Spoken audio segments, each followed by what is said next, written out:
Once your frequency reaches a certain threshold level, you can essentially connect with these energies a lot easier. I call myself an omni-dimensional, not a multi-dimensional. Multi-dimensional means you can be in either one or another dimension, but never two together.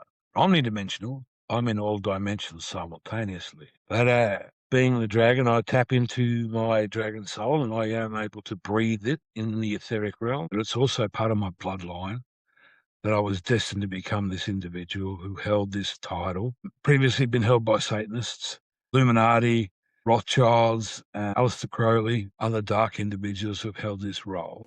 Welcome to Coded Consciousness, where ancient wisdom, cosmic insight, and modern awareness meet. I'm Kristina, a multidimensional channeler, energy alchemist, and esoteric teacher. And I'm Richard, producer and co-host, here to ask the grounded questions that bridge these worlds together. Together, we explore consciousness, spiritual awakening, hidden history, and the deeper mysteries of our reality. If these conversations resonate with you, subscribe, like the video, and join us in the comments for lively discussions. You can also visit codedconsciousness.com to learn more about working with us or share your story.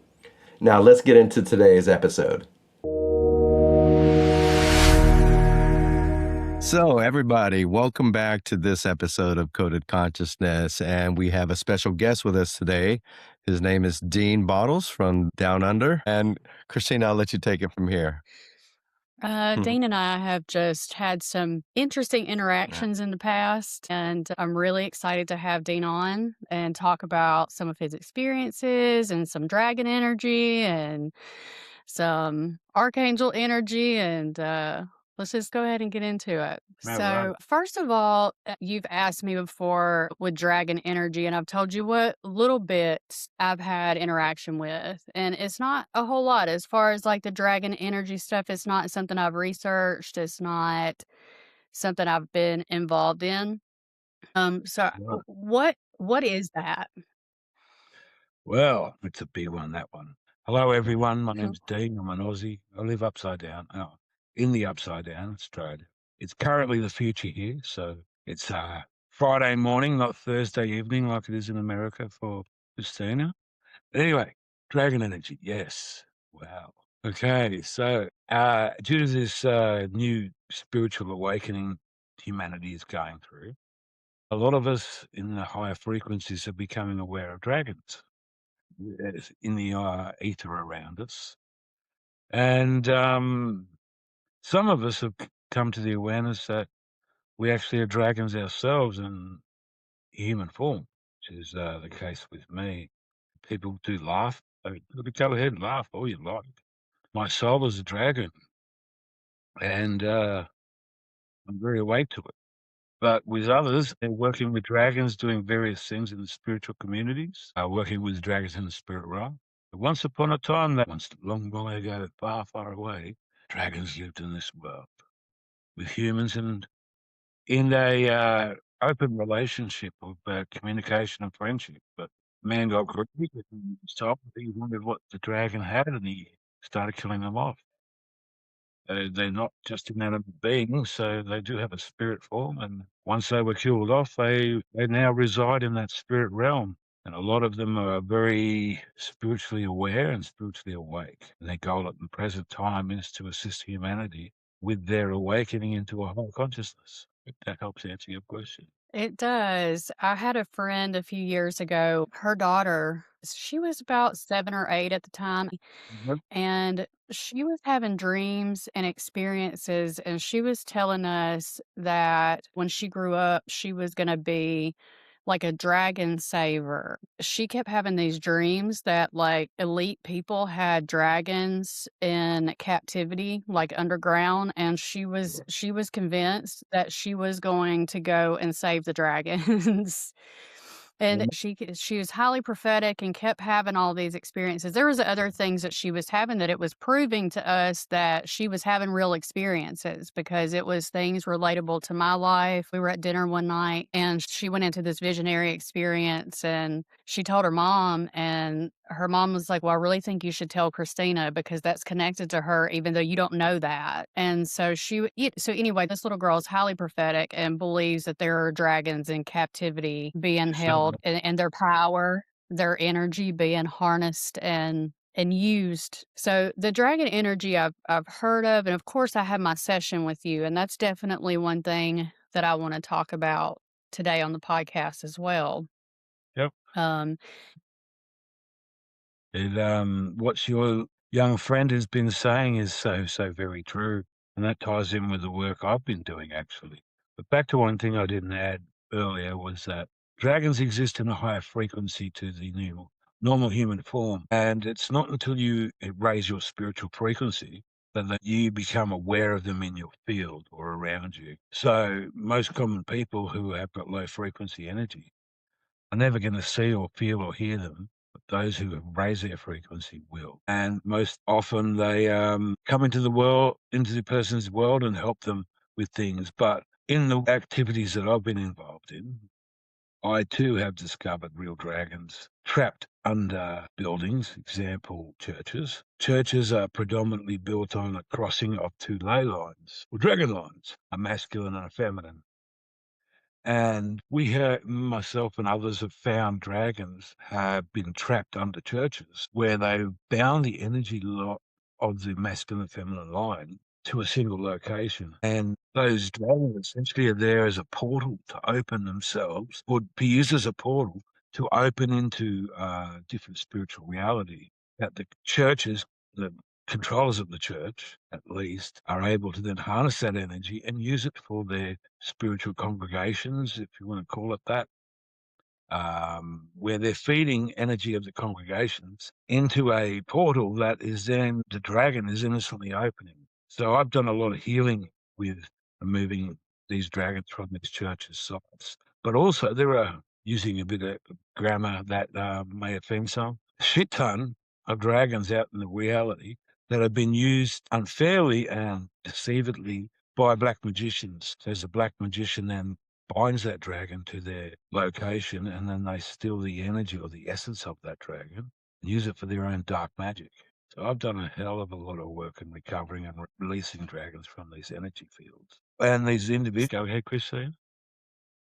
is that how you feel about the ones that are being used by the churches? Do you feel like that's a dark magician type energy that Well, is what I doing that? gathered, what I gathered from that, the first time I encountered it was when Queen Elizabeth was buried. I knew that she had dragons held in her possession, as well as a lot of the other elites around the world. So the day she was buried, I made a stand and I decided to take away all the dragons from all royal families globally. And I found that essentially that they'd been used for various acts, but the ones tied to Queen Elizabeth were buried under the massive the Abbey in what is it in England? Just oh, bloody, I can't remember the name of it. It starts with W anyway. Mhm. The Abbey near where Queen Elizabeth was buried. There were two dragons under that I encountered, and it sort of caught my attention. Then I looked into it a bit more, and I found them in all church sites. And what it came from it was that long ago, back before Common Age, and more started in the early, after the year 1000, I guess, was that dragons were bred in order to be sacrificed to be buried under these churches when they were built. So the dragons themselves had no idea what they were doing. They just were grown and then slaughtered. But if you were to dig under these churches, under the actual foundation stones, there will actually be real dragon bones found. I'm not claiming to know this as a fact, but this is what I've been guided to be aware of. So I just saw some posts the other day on social media with what really looked like dragon bones. Did you show me Yeah, that? I did. So, I mean, I believe in all of this stuff. I've heard theories before about how dinosaurs, like the T-Rex, we show that they don't really have front arms, and some people believe that that's because they due to removed the reason. their arms and their wings, I guess, put on these stupid Yeah, that's little. exactly. Well, Dean, I have a question for you. So, um, I did a little research on you, and I guess there was a time in your life where you didn't have this belief about dragons. And I believe there was a person, a stranger, who reached out to you out of the blue and changed the script for you. I'd like to hear that story.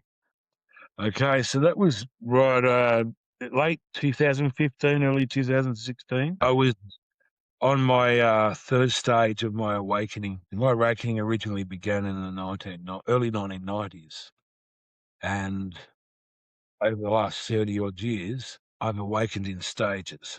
But I was introduced to my healing abilities back in the 90s, and I ignored it until the year 2015. So I was just reawakening again at 2015, and this random guy from America reaches out to me, sends me a message, and it was, so you don't mind me using curse words.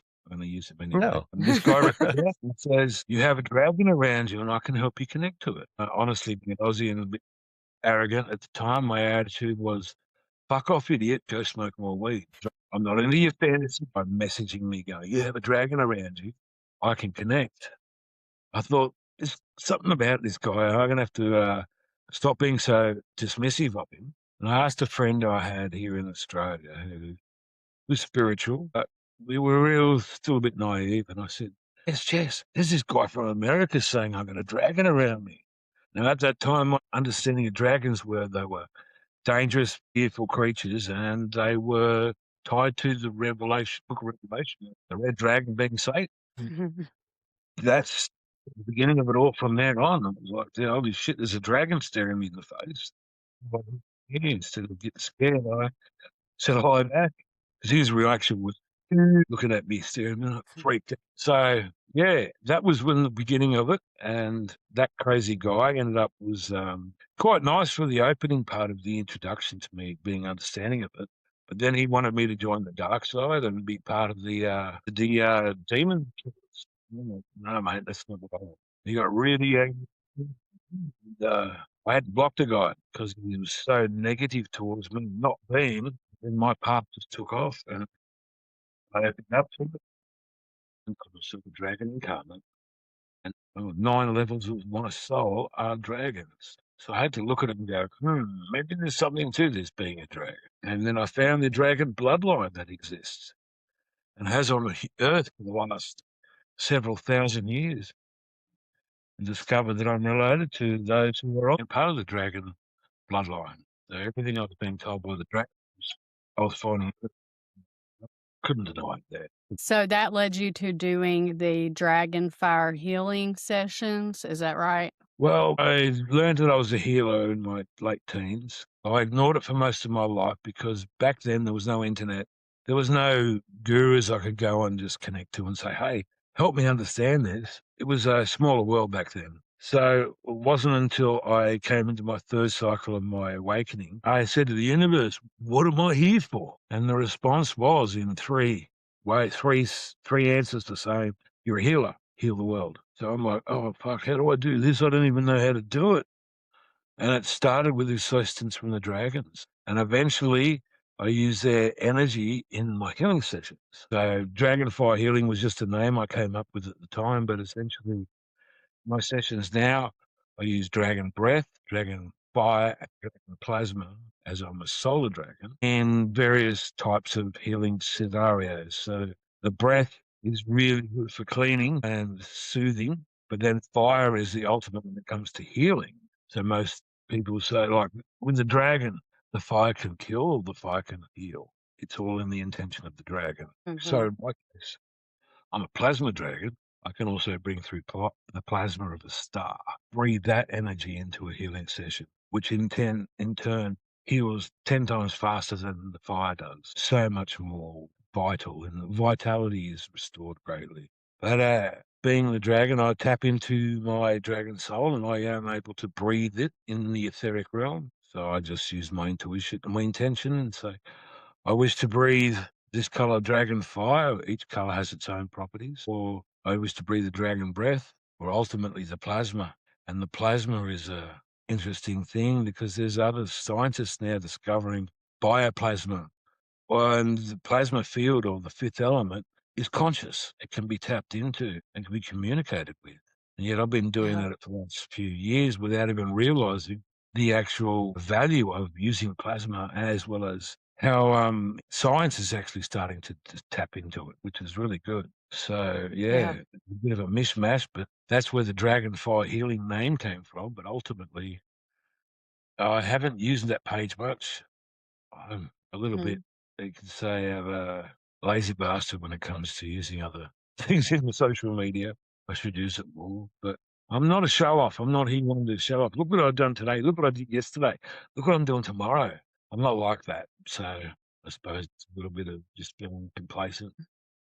I don't remember anything about dragons coming up. I know that these sessions are intuitive and different stuff happens in every session. Mm. But in mine, higher dimensional version, you had built this machine where you put it over the top of my head and it was like a vacuum that sucked Oh, off the the thought form energy cleaning. That's what uh, that was. That's just essentially a visual tool I gave to you, but it's just yeah. essentially everyone builds up thought form energy in their field, and I came up with a method on Mhm. how to remove it easily. So I give the client a visual guide so they can sort of get a perspective on what's going on. But Right. how did that work for you? It was essentially with people I do it on.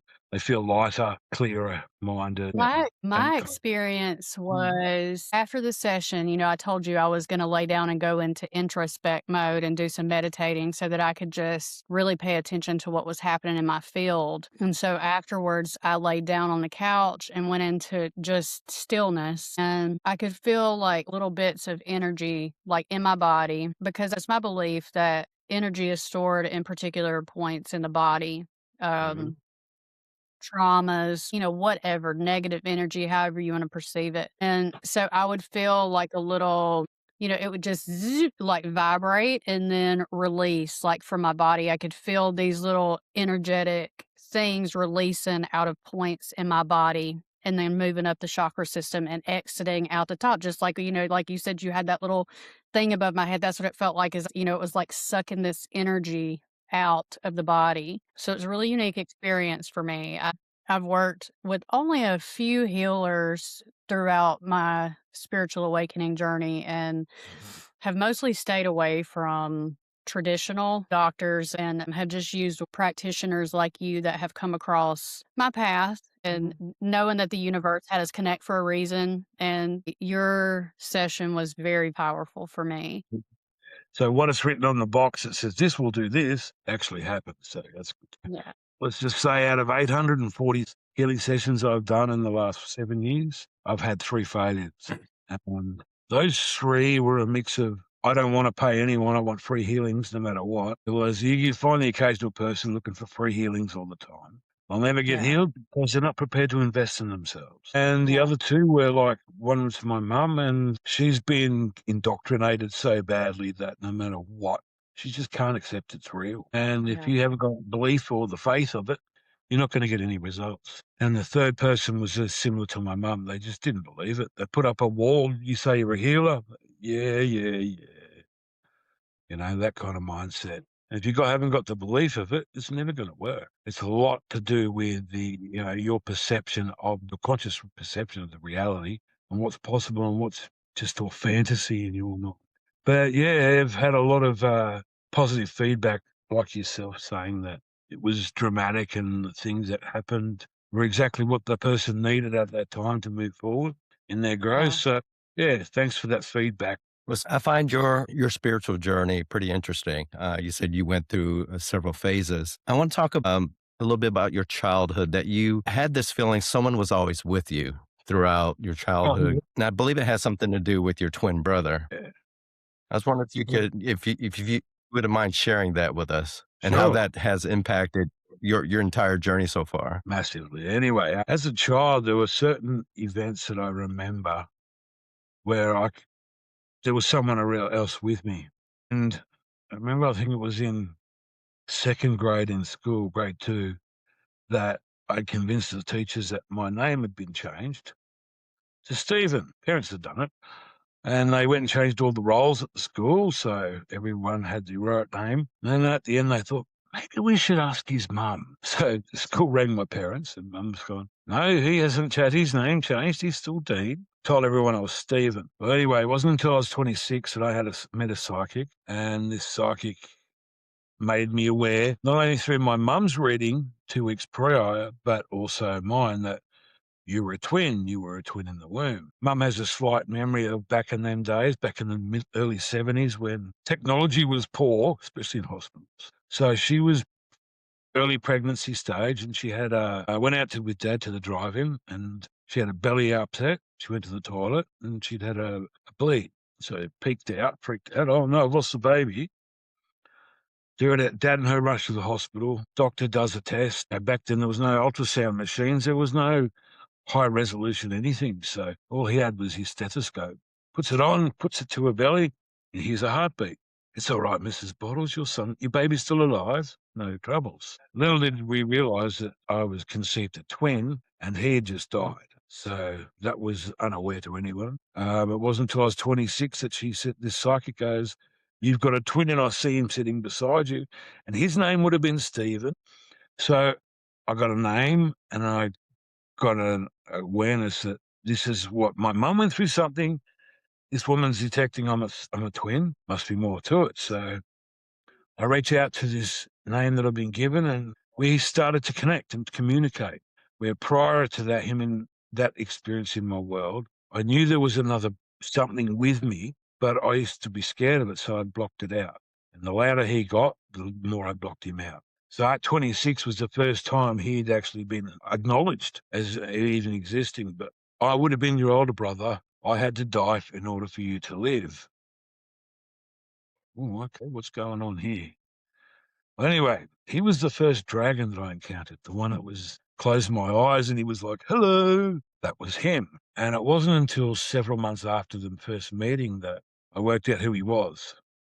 Because he couldn't just say, hey, I'm your brother. I'm now a dragon. It was sort of like he was the dragon, and that was all I was aware of, him being a dragon. Then one day he said something that I'd only heard my brother say. I said, I can't see you, Stephen. And what came through next was, about fucking time. How many hits do I have to drop to get your attention? Why couldn't you tell me? He goes, you had to work it out yourself. I can't just go and turn up and go, hi, I'm your brother, I'm a dragon. You had to work it out yourself. Well, anyway, there was a point in my 30s with him and our relationship where there was a bit of a falling out, because when I wanted to sleep, he wanted to sing nursery rhymes because I'm fucking bored, talk to me. So I said, if you're not going to be productive, fuck off and go away. Fine, I'll fuck off. And he did. So for a period of my life, he wasn't around. In that period, he's gone, let's go and explore the universe. And he goes, I've always wanted to see certain things. And then after 6 months, he's like, I've seen the whole universe. What do I do now? I can ascend, can't I? So he goes, let's go do that. So he spent 7, nearly 8 years on the Ascension path in the spirit realm. And once he reached the stage of Ascension, he was given his original body back, which is the dragon body. And as he was ready to go ascend, he was like, I can't ascend until Dean ascends. He goes, I better return and walk him and help him through this ascension process. And then he has now reached the stage of Ascended Master, and he has his own mystery school that me and him work with together. So it actually exists in the sleep realm. So as you go to sleep, you can enter our mystery school, which is called Master Shen's Academy for Ascension. Now, his dragon name is Mithra Shen, and prefers to be called Shen, so hence Master Shen. But you think of him as a Chinese lung dragon, gold, really big and long, and Shen is, it means Lord, apparently, in Chinese dragon. Shenlong, I think there's another famous Chinese dragon from the spirit reality that uses a similar name, but he's at a stage now where he runs the mystery school as well as assists me with my dragon healing of how the dragons I've recovered from magic, the dark magicians as well as under churches. So we created a healing academy or healing sanctuary. We call sanctuaries. Shen also runs that. So out of the dragons we heal or we recover, we send them to the sanctuaries for healing, full regeneration, and back into the spirit realm. But yeah, he's a force of nature. He's an amazing individual, and he always just speaks to me like a brother. Stop it, you fucking idiot. Get on with it. Start doing this. But everyone else is this majestic Lord Dragon who comes into their realm and they're just overwhelmed by his energy.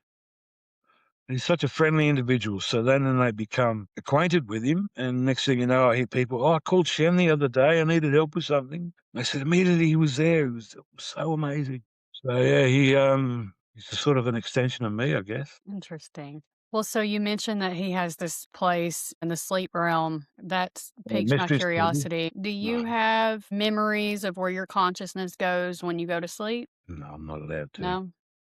Because if I was consciously aware, I'd go, what's this button do? And cause a galactic war or something. So yeah, I'm sort of not allowed. That is so funny. You're being spiritually awake and you're in this realm, and then all of a sudden, that's the button. What's that button do? Oh no, galactic war with the Dracos is back. So, anyway, That's so funny that you say that, Dean, because I am consciously aware a lot of times in the sleep realm. And I actually had that experience where I was on a spaceship and I got kicked off the spaceship because I pressed the button. I pressed the do not press button. Thanks, Christine. How did it go? Did you blow the ship up?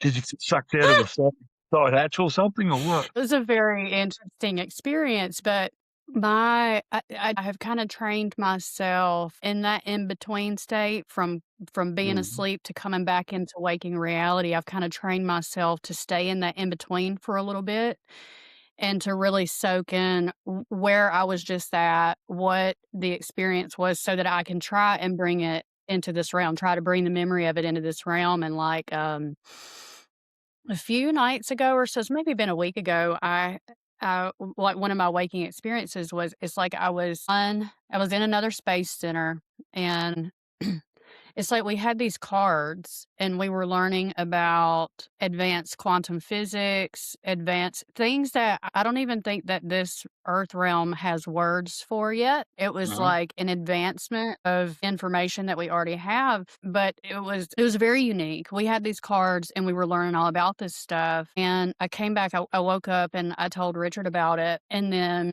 a few nights later, which was just a couple of nights ago, I was writing and I wrote this statement. It was about time, and it was about how time eats itself and then rewrites itself. And I asked Richard, I was like, if I said that to you, what would that mean? And he actually gave me a pretty good understanding of how he would interpret it. And it was very similar to the feeling that was coming through as I was writing it. But then just a few hours later, I turned on the TV, and I don't consume much content. I don't watch very much things. There's just not a lot that I take in. Most of everything I've learned has come from inside. Typical spiritual person, TV's just not on in your house.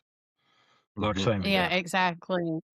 But so I turned this thing on. It was about he won the Nobel Prize. He's a mathematician, and he was teaching about a new universal structure that he believes, and it's basically the same thing in the form of mathematics and how the universe works, about time kind of eating itself and rewriting itself. And I was like, look, that's like he won the peace or the Nobel Prize, and that's exactly what I was just writing about. And like, he's fighting a battle because, of course, people don't like change and don't like to believe new things. It's like, oh, we figured out how the universe works and the Big Bang and all this, and they don't want to take in new information. And so he's kind of fighting a battle and trying to prove his theories. But I was like, he's got it figured out.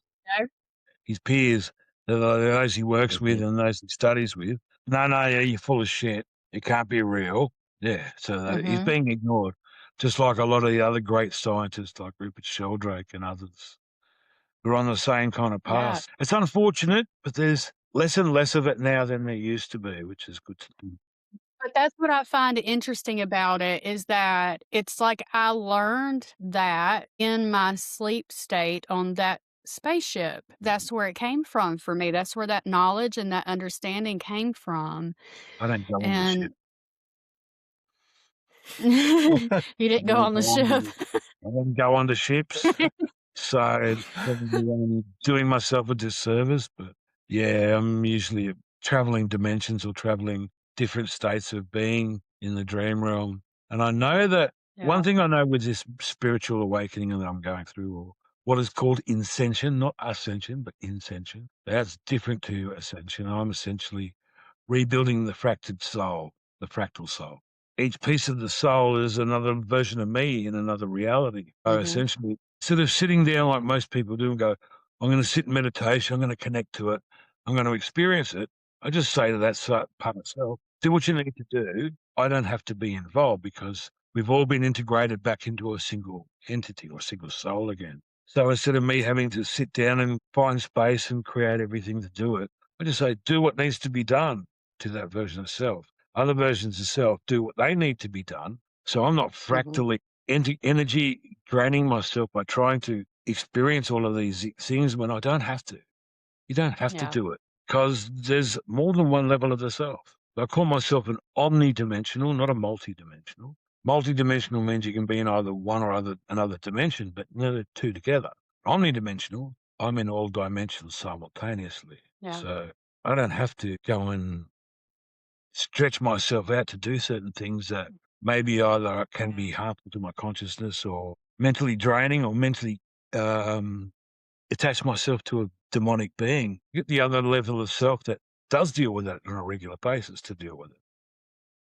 So some Yeah. might pick that that's just spiritually lazy. Yeah, but at the same time, it's being done without me having to consciously go through the rigmarole. And here on this 3D realm, we have a tendency to over dramatize things, putting routine or following certain symbolism in order to connect to certain things. I don't have to worry about that in this physical realm because I know it's being dealt with appropriately by the highest level of self that needs to deal with it.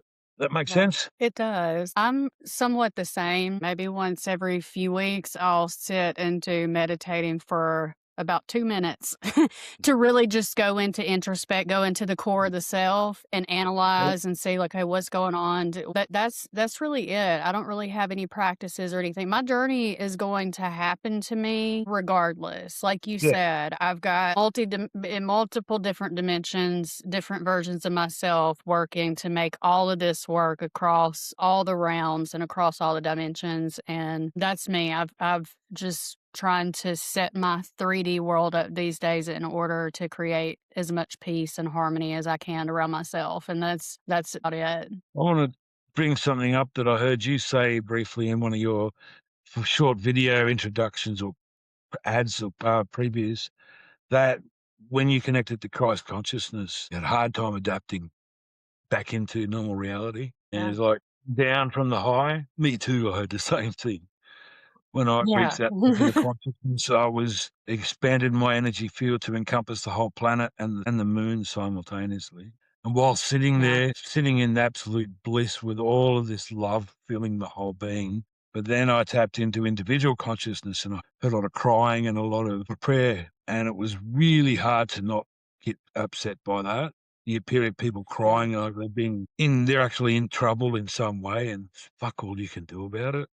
Then they got the other side of it where, you're connected to so much consciousness all at once. It's very hard to bring your focus back to a single point. But I did find that I had a lot of hard time adapting to people, reacting to people, and connecting to people again.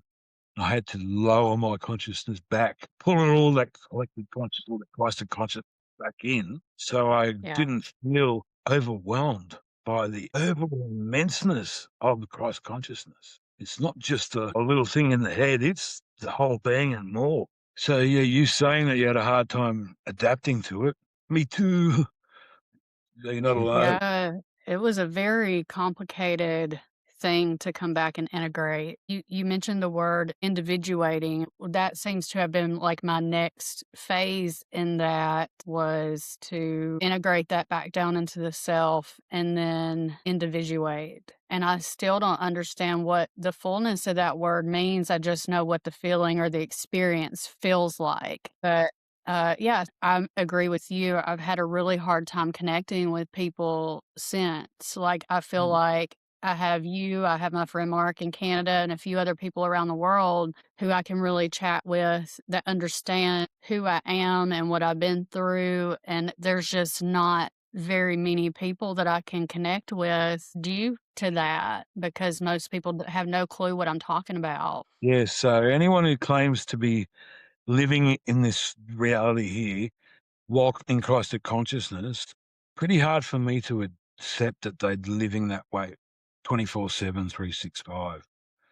Because you're so Yeah. separated from the normal collective, the normal reality that you walk in, and even people like your parents or your siblings or your partner, that you just can't relate to them any longer.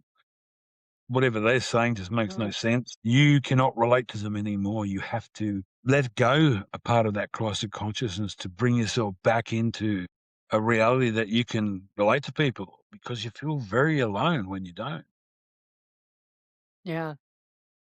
Even as Completely Christ, agree. yes, it is connected to a higher consciousness, which is an extension of the true source, I guess, but it is above the consciousness of a human, is the best way to Yeah. put it. Yeah, I completely agree. I'm with you. I wanted to stay in that level of consciousness because it Bliss. feels so good. Bliss, It yeah. is. Yes. Yes. And I wanted to stay there and I clung to that for quite some time. But you're right. It's damn near impossible to do that in this day and age. I It's had to. I painful to spent a be week out. that way. I spent a week that way, and I was alone at the end of it. I felt so isolated that I had to undo the process to reset myself back to normal, because I would have gone Yeah. crazy. I think you probably would have done the same yourself. Yeah, I was what this world would consider psychosis, and that's not how I see it, but that's what Mm. this world would consider it. That's I feel like I was in that for quite a little bit of time Mm. due to it. And now, I work with multiple different energies. My most recent, I had an experience a few nights ago. So when I was writing, actually, when I wrote that about time, after I was writing, and I was noticing like I was writing, I wrote a term about the Federation of Light, and it's not a term that I use. And I thought I said something else, but I didn't. And I wrote that. And as I went back and reread it, I was like, wow, okay, that's not what I thought I wrote. That I was recognizing that there was another energy within my field that was communicating through me or with me as I was writing. And so I paused for a minute and I closed my eyes and I went down into meditative state for just a couple of minutes to analyze like what was going on in my field. And so I went into that state and I could see Shiva. His form was sitting in my body. It was extended way out beyond my body, past the ceiling.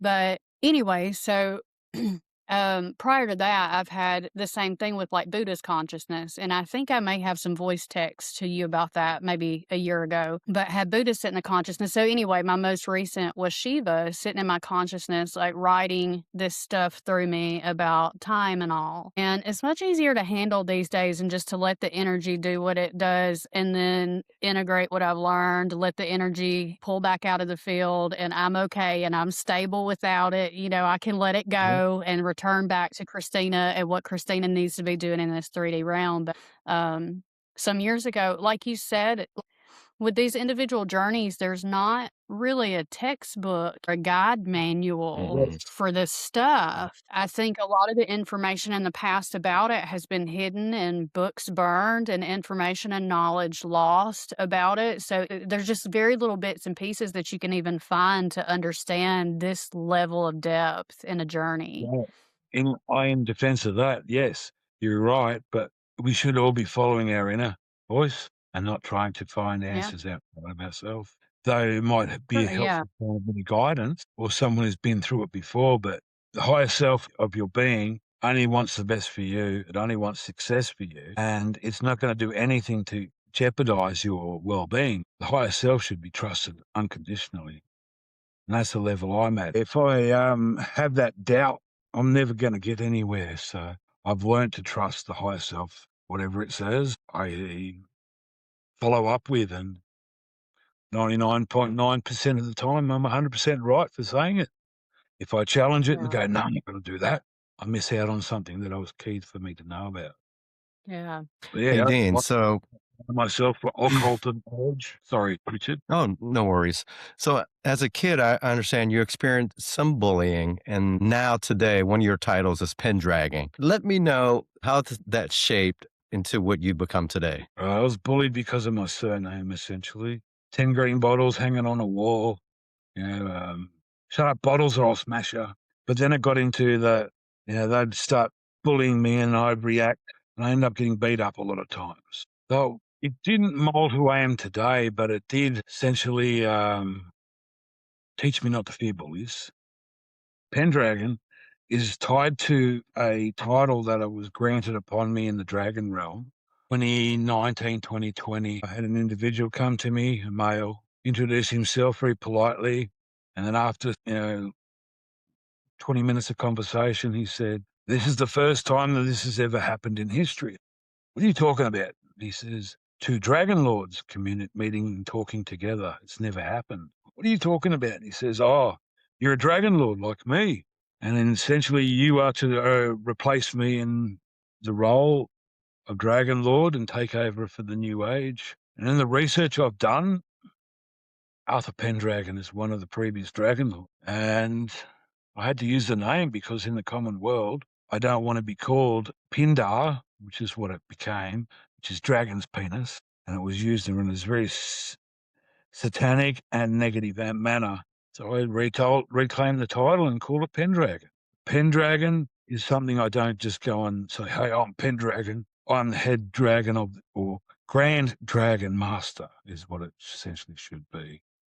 The dragons trusted me, but it's also part of my bloodline that I was destined to become this individual who held this title. Previously been held by Satanists, Illuminati, Rothschilds, Aleister Crowley, other dark individuals who have held this role.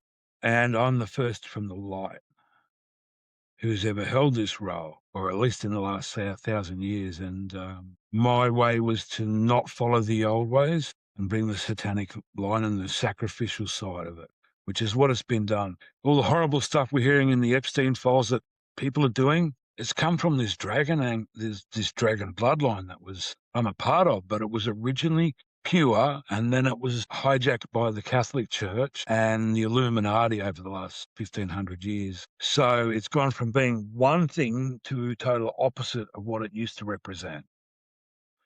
And I've been told that I am the first of the light to bring it back, and that I was the one who was to return the original dragon knowledge and the original dragon magic back to humanity, because it's been occulted so badly that it's essentially just all satanic now. You go find, it's very hard to find info on it, but like Aleister Crowley's work, he turned it all into ritualistic and into something to be achieved to bring negativity into the realm, when dragons are not that at all. So yeah, I just use that title because it's got honor, I guess. Back in we look at the stories of King Arthur and Merlin, and it was just chivalrous lifestyle, chivalrous behavior. So I tried to bring that back into it by using that name. But I could be calling myself a Grand Dragon Master or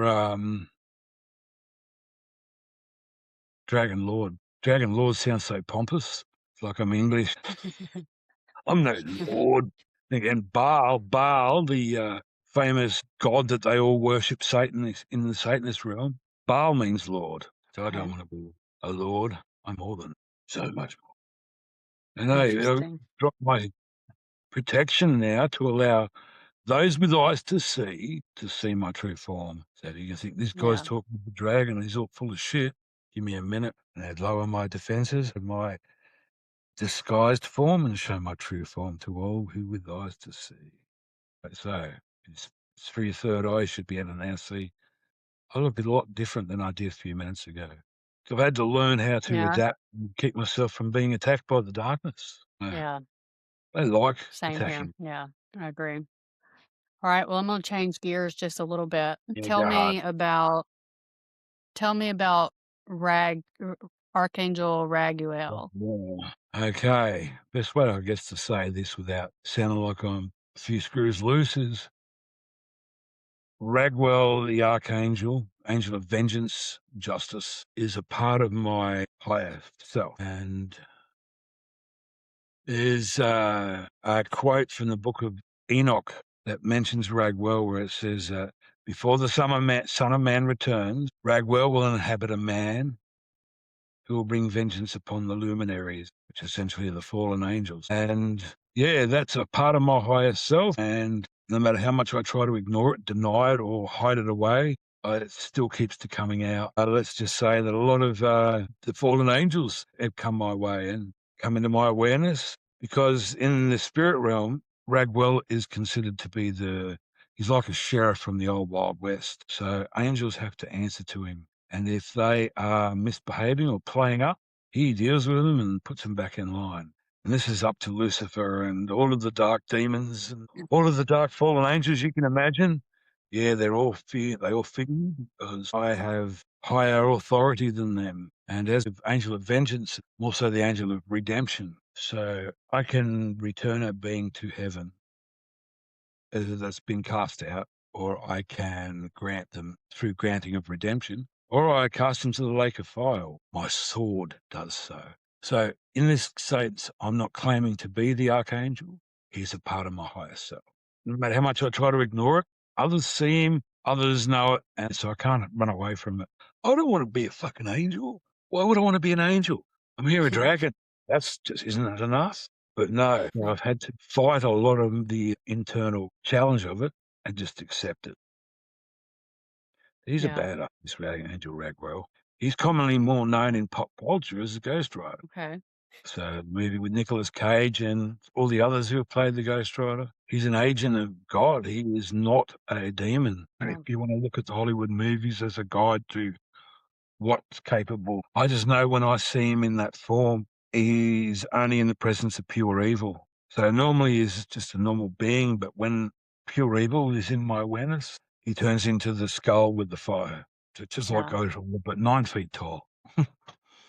He's not small. Anyway, you've shifted Interesting. from that one, but I have very recently been granted a new title or a new position, Grand Archon, which was previously held by what we call Yahweh, the one we call Yahweh, or Yaldabaoth. He was removed several years, a long time ago, but from what I've understood is that I've had a relationship with Archons, people that come to my world that are Archon infected. But no, they're actual Archons embodied in human form.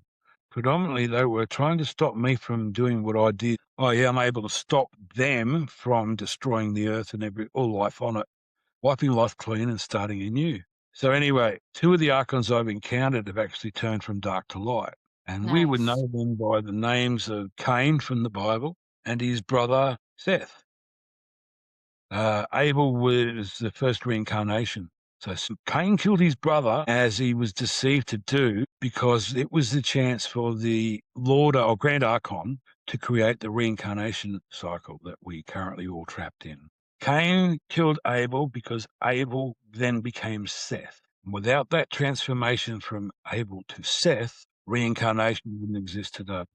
But anyway, these Cain and Seth individuals, they've changed from being dark, destructive beings to light beings that are very much against the old ways of what they did, but also become protectors for me, where if I get attacked by an Archon, they deal with it for me. But what I found out essentially was in the last 16,000 years, there's only been 4 human beings who have broken free from this matrix, and I am one of them. Wow. Because I've How broken many? free. 4.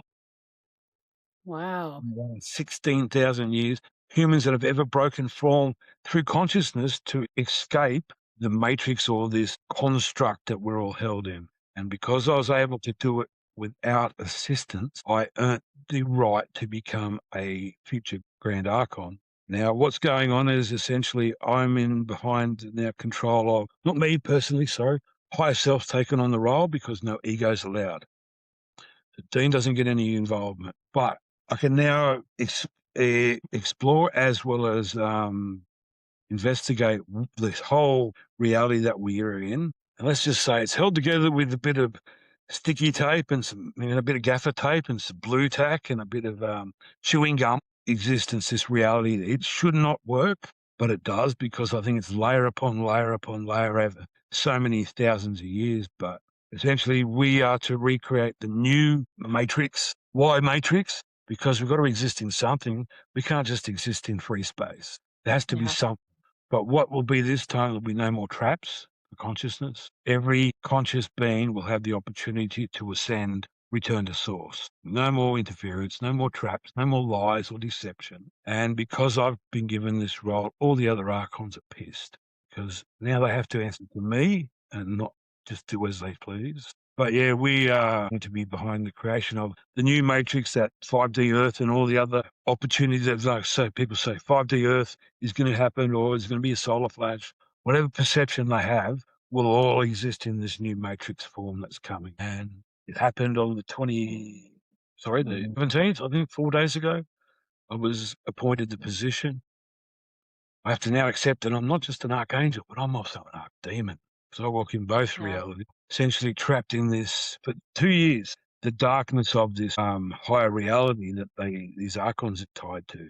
But I'm able to use the energy and it's all about my light, really. My light is massive.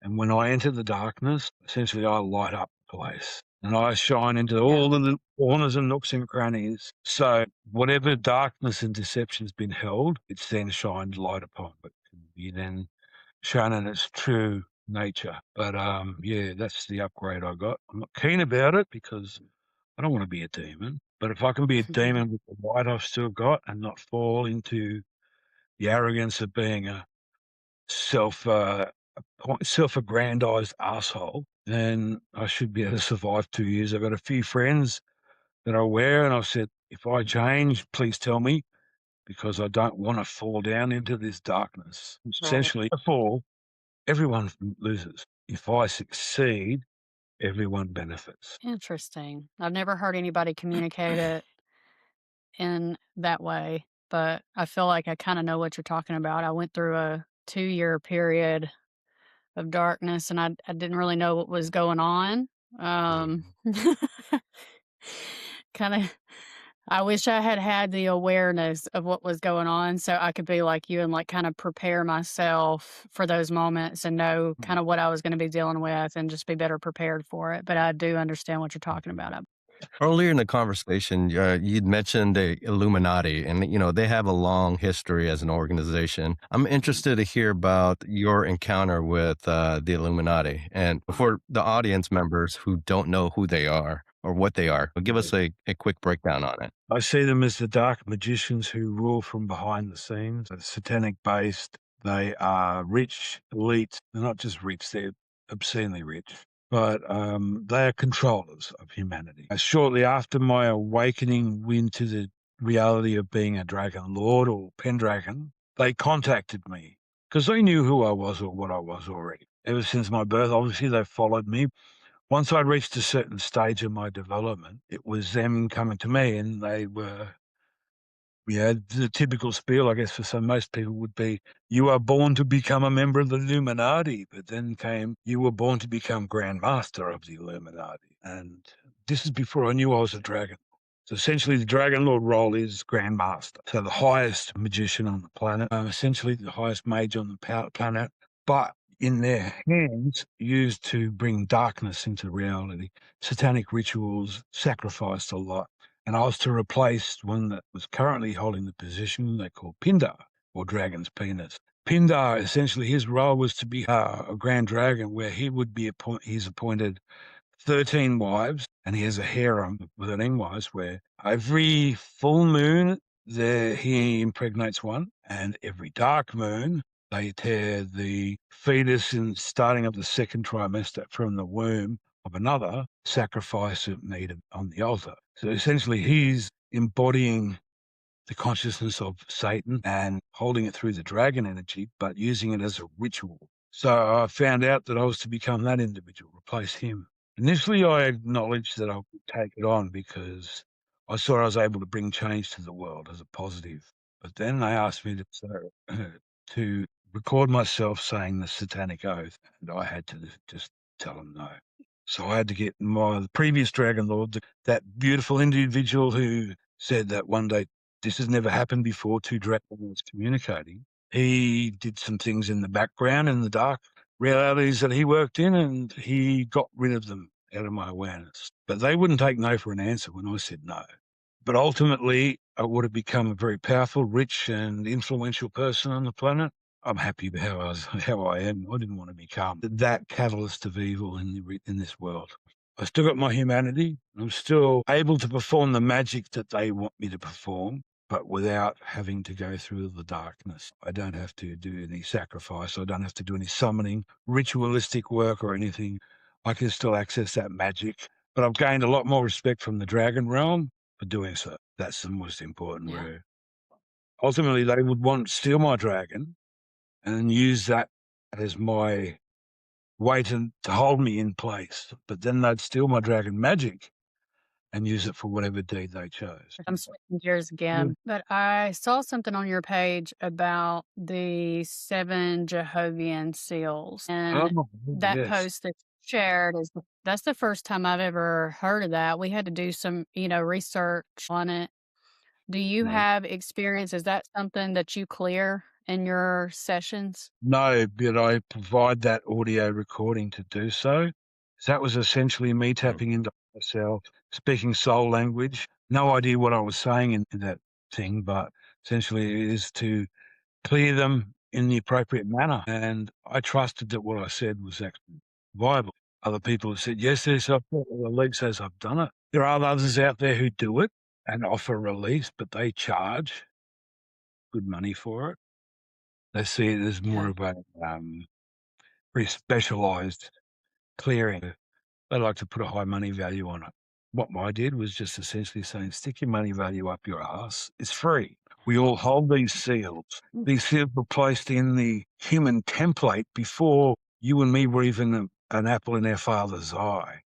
They were there long before then. So if you're born into a human body, you're infected by these seals. So I just gave an easy way to clear them off the human field. And that's the So in video. our research, it looked like those are on the left side of the body. On the other side of the body, on the right side, is there another type of seals that kind of mirror those? There's crucifixion seal. That's on both palms. You've got there's a halo one, I think, tied to the crown chakra. That encompasses the whole head, and there are a few that are in the center of the body. So, yeah, they're not predominantly just on the left side or the right side. I just know that video was not only effective for others, and the only way I was able to make it is because I had them removed of myself previously.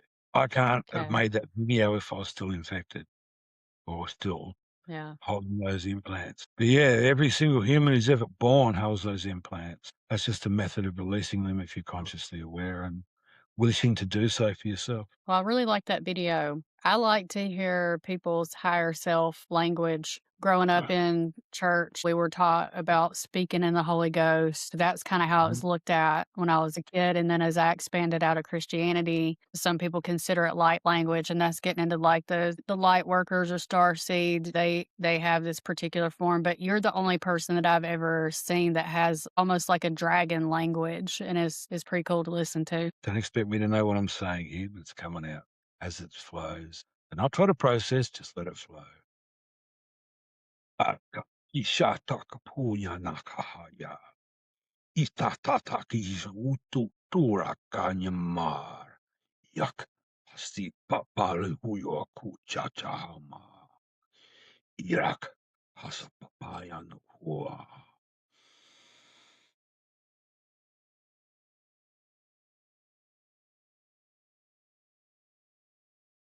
Good dragon for you. It's awesome. To speak. No idea what the fuck I'm saying. I don't speak anything other than English. Well, Dean, I heard you say that everyone has a dragon guardians. So how do you suggest someone reach within themselves, or do you offer sessions to help people identify their guardian? I do help individuals connect with it.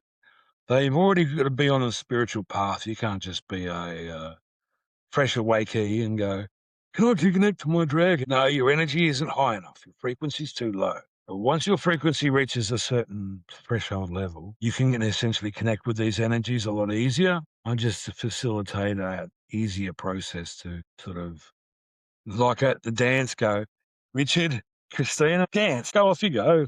Sort of like that. I just force you two together and go, dragon, human, hello. Yeah, the experience is very visceral, and the realism coming through for the individual. Like most people say, I can literally smell them. The dragon reaction is the connection is that close, I can smell it. That's how visceral the energy connection is. Yes, I facilitate that as being Pendragon. Gives me the ability to connect with dragons on that higher level. But yeah, I get access to the true dragons, not the name they tell you they have, but their true name. And then through that, I get the individual to call the dragon into their field, and the dragon then becomes closer. Where it's like if you first meet your dragon, it's out in the peripheral of your field. And they're not going to just walk up and tap you in and say, Christine, hi, I'm your dragon.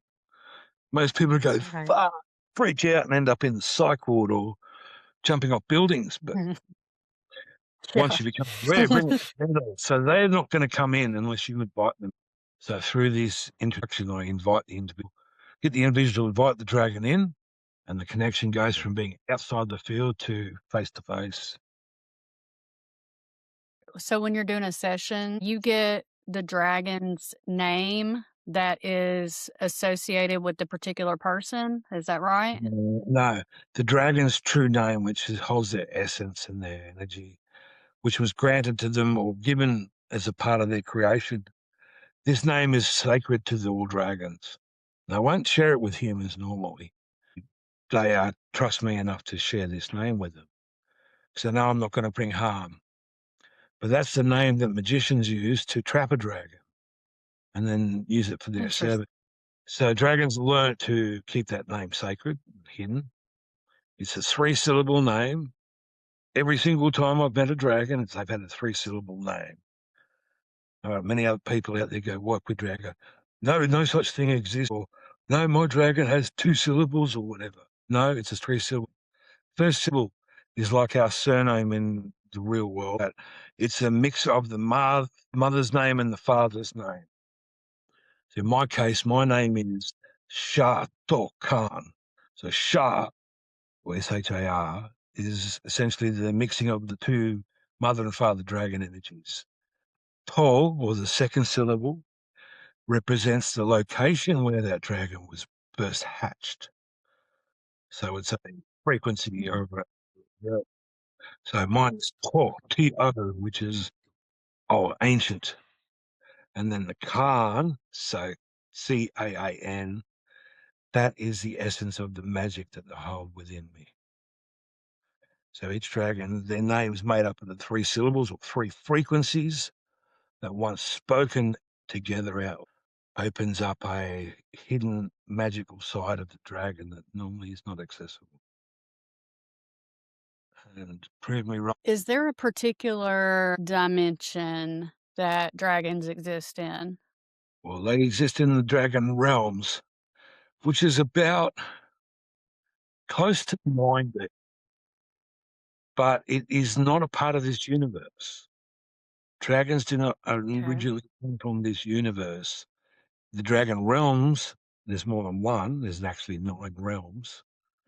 They exist outside of this universe. It's hard to explain, but they're not a part of it. We've come into it from a higher frequency and then had to lower the energy field to be able to adapt with humanity. But yeah, around 9D is where the dragon realms begin. There's 9 realms. Only 6 of them are accessible to all dragons because the other 3 are tied to the creation dimensions, which where the mother energy and the father energy are separate. One is magnetic, one is energetic, and the 2 come together and then they create this life. So there's 2 separate realities. The 3rd realm is where they come together, and the 4th one is where life is created. So that's where all other dragons can release access, is the creation, but the 3 other realms are not accessible to any other dragon. Interesting. You hear Yeah, people Lord, saying the dragon realm, the dragon realm. There's more than one dragon realm. As there are dragon elements. And there's more elements in dragon reality than human reality. Or magicians, they use 4 or 5 elements: earth, air, wind, fire, and spirit. In dragons, there's 9: earth, air, water, fire, spirit, light, dark, maelstrom, and chaos. Maelstrom is where the life energy is created, or storm energy. Think about the storm of a tornado or the energy of a thunderstorm. That's a maelstrom. That's a realm that dragons or energy are created in as well. Well, if there's anybody watching that is interested in connecting with their dragon, what would you say to them? Just message me on my Facebook profile. So I found that Facebook's the only profile, I say social media account, where I don't get interfered with by public bans or any trying to silence me. Facebook, I'm the only Dean Bottles on planet Earth. You won't find it. I am not impossible. Shouldn't fit, or should I? Naughty me. Well, Dean, this was a really interesting conversation. We really appreciate you, taking time out of your busy schedule to come visit with us today. So I want to thank you again for your time. And if anyone is interested in working with Dean, you heard what he just said. You can reach out to him on Facebook. He is the only one in the world on Facebook named Dean Bottles. The only person in the whole world named Dean Bottles. Not only now, but in the history of the surname. Anyway, that's just being pedantic, but yeah, find me that way. But connect with me, say hi on Messenger, and we'll work things out. Thank you for joining us for this episode of Coded Consciousness. If you enjoy the conversation, the simplest way to support the channel so we can continue creating content just like this is to like the video and subscribe. We'll see you in the next episode.